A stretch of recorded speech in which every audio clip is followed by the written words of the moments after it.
Hello everybody, welcome to 0 Mile ADV, a beginner's guide to adventure motorcycling.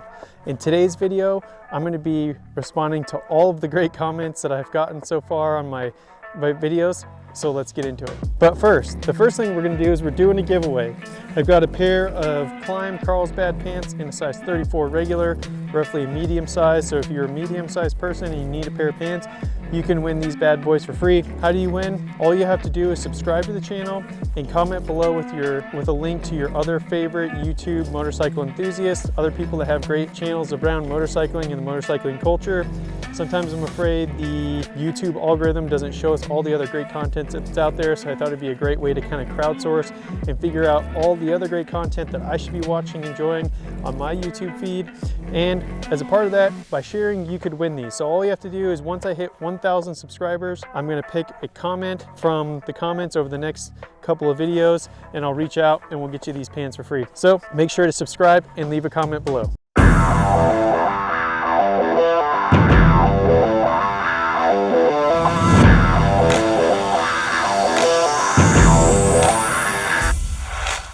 All right, so there were so many great comments. I'm not going to be able to address all of them here, so I picked just a few of my favorites and we'll go through them. I also made sure to include some of the snarky ones because you got to give the internet trolls their due, so I thought it'd be fun to include some of the more interesting comments I've got, and we can talk about those as well. So let's start with the first one here. Whoa, it's awesome how much I can relate to your case. I'm looking to buy my first adventure motorcycle as well, and the 1290 Super Adventure S is on my list. Did you test ride any other bikes or did you go straight to this one? Also, do you know what your inseam measurement is? I'm afraid my height might be a bit challenging for me as I have a 30-inch inseam. Looking forward to hearing more videos. Cheers. Based on that last piece, they must be from across the pond in Europe because we don't hear a lot of cheers here in the US. So I get the inseam question a lot. I actually created a whole other video hoping you check that out. I can put a link here if you want to check that out, all about how I handle this big adventure bike as a shorter rider. I also have a 30-inch inseam and I'm about 5'9" on a good day. So I'm not super tall and I can handle this bike just fine. As far as the first piece, yes, I pretty much went straight to this bike. If you saw my first video, I didn't even have my motorcycle license yet when I had eventually ended up ordering this bike, because when I got my license, I wanted something to be able to go out and ride and explore for myself. And so yeah, I went straight to this bike. I did look at a whole host of other bikes. I was really close to buying the Honda Africa Twin. I was actually ready to sign the paperwork and then I walked away. I didn't end up getting it. I might do a video as to why I decided not to get an Africa Twin and I ended up going with the Super Adventure S anyways. But yes, I did not own a motorcycle. Didn't even have my license yet. Put the deposit on this bad boy so that when I got my license in hand, I was legal and safe and could get my insurance to ride it on the road. So yeah, went straight to the Super Adventure S. Great video. How tall are you and did you drop the preload to get your feet down? Again, I also have a video about this whole height thing and I get this question a lot. So yes, when I first started riding the bike, I rode it in rain mode, which greatly reduces the overall power of the bike and just adds a lot more traction control and just makes it made it a little bit easier for me to manage. Now I run it generally in street road unless I'm out here in the dirt, I put it in off-road mode. But as far as the preload, as I mentioned in my other video, I did. So I dropped the preload all the way down to 0 to make sure I could get pretty much almost flat feet the bike. I can get the balls of my feet down on both sides. Even out here in technical terrain, I can kind of get both feet down. And I have it currently set at 10% preload. Sometimes I'll ride it around like 30% preload. And again, I'm about 5'9" and have a 30-inch inseam. I'm not sure what that converts to metric. I wish we used the metric system here, not the imperial system. So I'm sorry to everybody across the pond. You'll have to do the math on that one. Comment number 3. I'm a new rider as well. I took my course in September of 2021. This was my first full year. I bought a cruiser, but I'm thinking about trading it in for the 1290 Super Adventure S in the spring. How tall are you and what is your inseam? Also, good choice about getting off the cruiser and getting on the Super Adventure S. You can easily cruise this thing around. I think that's the cool thing about adventure bikes is they can also be cruisers and tourers. I have the Motoz GPS tires on this bike, and so they do give me enough traction off-road, like to get out here on these kind of Forest Service roads, and I don't have any problems, but also it allows me to cruise around. And as I just answered before, yeah, I only have a 30-inch inseam. So this one's more of a comment than a question. If this is really your first bike, oh man, you either have big balls or you're completely crazy. I think it's no to both of those. but I might be a slight bit crazy. But actually, to be honest with you, I don't think I'm really crazy. I'm a very cautious person in general.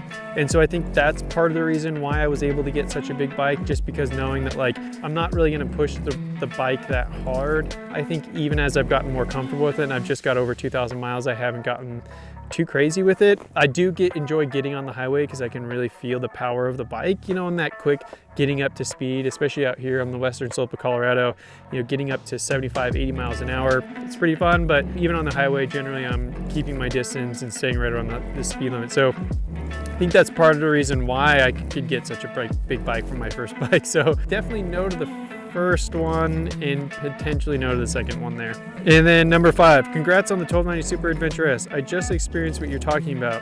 Should I go for the Africa Twin instead of the CB 500X? Yes, I think so. I think if you are a responsible person and you're not going to act like a jackass, why not get the bike that you want? I mean, I think the CB 500X, some people would even question if that's actually an adventure bike or if it's more of just a kind of like tour. And I think with the Africa Twin, if you get the DCT, where it's pretty much an automatic transmission, yeah, I mean, again, it doesn't matter if your bike is 20 horsepower or 150. It all depends on how you drive and how you ride. So if you know you have the personality where you're going to be out there wild and crazy, and if you have more horsepower, you're likely to ride like a jackass, then I would get a smaller bike, but you could still get yourself in stupid situations. So again, if you can be responsible, I would say why not? Why not go for it? Question 6, I started an older F800 GS for many of the same reasons. It took me longer to learn off-road than a smaller bike because of the narrow margin of error.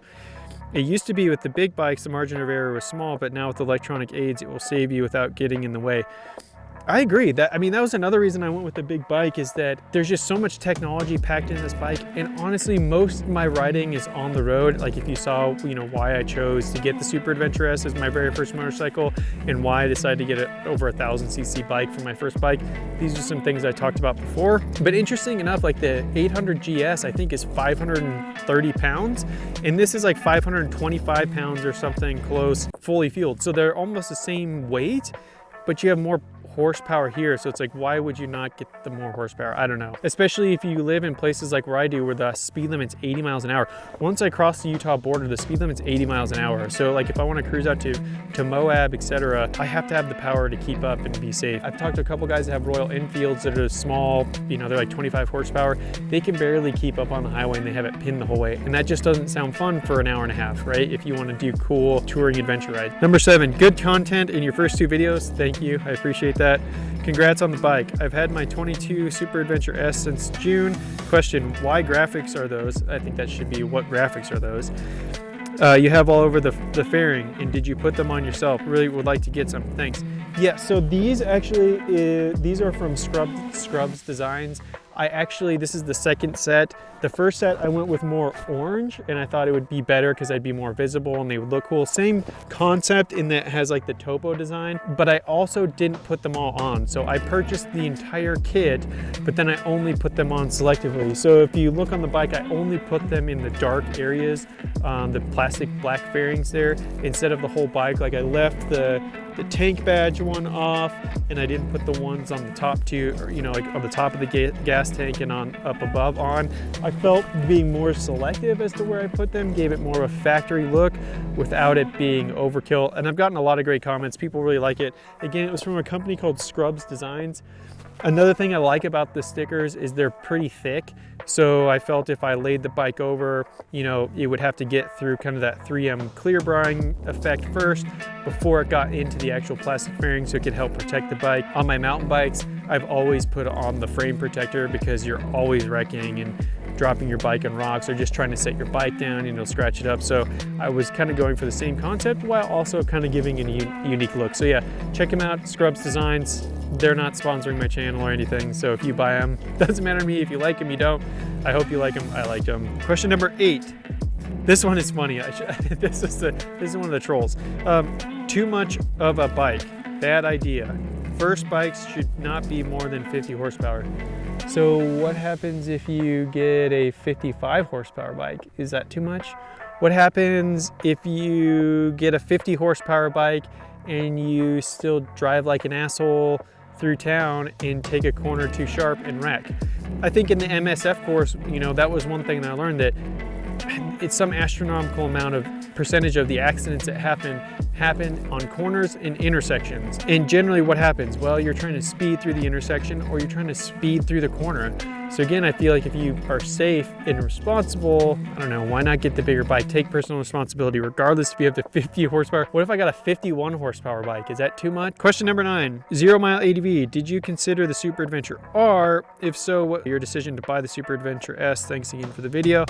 I actually did a whole video on that, so you can check that out, why I chose the S over the R. Couple of big things right off the top: 19-inch front wheel instead of a 20. Bigger windshield. I mean, I guess I could have swapped a bigger windshield on the R. The suspension also is electronic. I talked a lot about how I like to set it and forget it on my mountain bike. I go to the factory settings for my weights and my riding style. I key those in and I pretty much ride it. Could I get better response if I spent a lot of time trying to figure it out? Yes, but I would rather be out riding and having fun, because that's what it's about. So I'd rather kind of click the suspension off-road, go off-roading. With the fancier, more off-road suspension on the R, it's all manual like my mountain bike. I just didn't want to do that. And the bike set up a lot taller. So yeah, you can manually adjust the preload, but with that 21-inch front wheel, it sits up taller, it's got more suspension, so it's gonna be higher. You know, and ironically, I think the R is also a little bit more expensive, but not by much. Those are just a couple of quick things why I chose the S over the R, but check out that video. And then last but not least, another troll comment: drop the music, and it's M-U-S-I-K. Maybe English is their second language, or maybe it's not even a real person, maybe it's a troll, but drop the music. Well, thanks for that comment, but the music's nice. We're keeping the music. We like the music here. So anyways, guys, thanks for sticking around and thanks for all the great comments. Again, if you want to make sure that you have an opportunity to win those Carlsbad pants from Climb, make sure to leave a comment below with your favorite motorcycle enthusiast YouTube channel so I can check those out. And once I hit 1,000 subscribers, I'll be sure to give those away. So again, make sure you're subscribed, because you can't win the pants if you're not subscribed. Hit the notification bell, and we'll see you next time.